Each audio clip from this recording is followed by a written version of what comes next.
अस्सलाम वालेकुम स्टूडेंट। आज हम क्लास 9 के चैप्टर फर्स्ट में सब्जेक्ट केमिस्ट्री में जो टॉपिक डिस्कस करेंगे वो है केमिकल फार्मूला।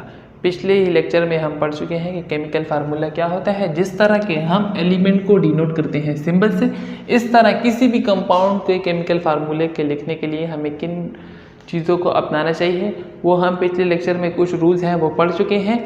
यहाँ हम सिर्फ टाइप्स ऑफ केमिकल फार्मूले को डिस्कस करेंगे जो कि हमारे पास 3 टाइप्स पर मुश्तमिल है।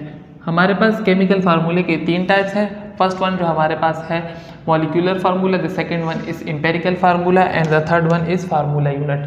सो first of all we will discuss about the molecular formula. कि मॉलिक्यूलर फार्मूला हमारे पास क्या होता है। इस फार्मूले को हम रेगुलर फार्मूला भी कह सकते हैं। ये क्यों कहते हैं, डेफिनेशन में देखते हैं। कहते हैं कि show actual number of atom in a molecule. किसी भी मॉलिक्यूल में एक्चुअल नंबर को हम शो करते हैं तो वो हमारे पास मॉलिक्यूलर फार्मूला कहलाता है। फॉर एग्जांपल हमारे पास H2O2 है, हाइड्रोजन परऑक्साइड है, ये C4H8 है, C4H10।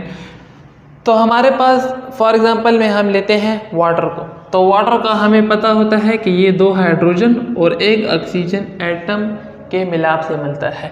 तो so it's mean that 2 hydrogen atom combine with 1 oxygen atom to form a water molecule. इसी तरह हम ब्यूटेन का केस लेते हैं, C4H10 है हमारे पास। तो C4H10 में क्या होता है कि हमारे पास 4 carbon atom combine with 10 hydrogen atom to form butane. तो मॉलिक्यूलर फार्मूले में हम किसको शो करते हैं, एक्चुअल नंबर किसी भी मॉलिक्यूल के अंदर जो एटम मौजूद होते हैं। सेकेंड वन हमारे पास आता है टाइप्स ऑफ केमिकल फार्मूले में एम्पेरिकल फार्मूले का। एम्पेरिकल फार्मूला क्या होता है, शो रिड्यूस और simplest ratio of atom in a compound. किसी भी कंपाउंड को हम रिड्यूस फॉर्म में लिखें लेकिन उसका रेशो भी लें। फॉर एग्जाम्पल हमारे पास C4H10 ब्यूटेन है, ये हमारे पास मॉलिक्यूलर फार्मूला है। क्यों कि इसमें हमने एक्चुअल नंबर को शो किया हुआ है कि हमारे पास 4 कार्बन 10 हाइड्रोजन एटम के साथ मिलकर हमारे पास ब्यूटेन की फॉर्मेशन करता है। क्यों कि ये हमारे पास फिर मॉलिक्यूलर फार्मूला कहलाता है। तो 4 कार्बन है, 4 ऊपर लिखा, 10 नीचे लिखा, क्योंकि हमने इसकी रेशो निकालनी है या रिड्यूस फॉर्म में लिखकर उसके बाद रेशो निकाल कर रिड्यूस फॉर्म में लिखनी है।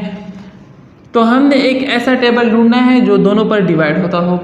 फॉर एग्जांपल हम यहाँ लेते हैं 2 का टेबल, तो 2 2s are 4 और 2 5s are 10। तो 2/5 हमने रेशो लिख दी है तो 2:5 लिख लेंगे। तो ये हमारे पास C2H5 जो है ये हमारे पास एम्पेरिकल फार्मूला है किसका, ब्यूटेन का। इस तरह हम दूसरे केस में लेते हैं H2O2। H2O2 हमारे पास हाइड्रोजन परऑक्साइड होता है। To change in simplest ratio, क्योंकि हमने इसका एम्पेरिकल फार्मूला निकालना है तो इसको हमने चेंज करना है सिंपलेस्ट रेशो में। मॉलिक्यूलर फार्मूले को भी हमने चेंज करना है एम्पेरिकल फार्मूले में। किस तरह चेंज करेंगे, हमने एक ऐसा टेबल ढूंढना है जो कि दोनों पर डिवाइड होता हो।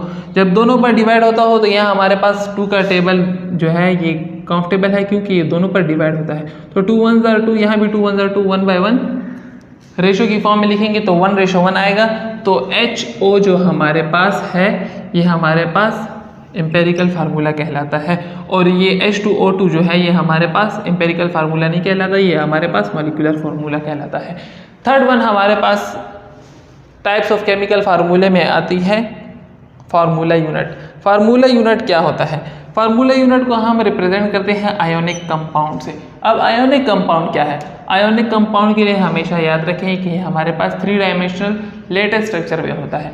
3 डायमेंशनल लेटेस्ट स्ट्रक्चर का फ़ायदा ये है कि इसमें हमारे पास फोर्स ऑफ अट्रैक्शन जो है मैक्सिमम होती है।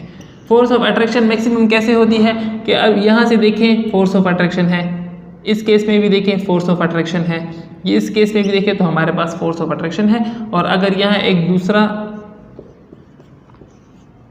स्ट्रक्चर करें तो यहाँ से भी फोर्स ऑफ अट्रैक्शन मैक्सिमम है। तो हमारे पास आयोनिक बॉन्ड जितने भी बनाते हैं वो हमारे पास 3 डायमेंशनल लेटेस्ट स्ट्रक्चर में होते हैं।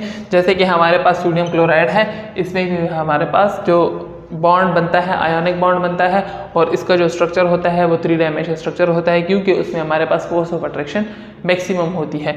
फोर्स ऑफ अट्रैक्शन कैसे मैक्सिमम होती है, क्योंकि हमारे पास 4 साइडेड से अट्रैक्शन जो होती है वो मैक्सिमम होती है, इसलिए ये हमारे पास आयोनिक बॉन्ड बनाता है। Thank you.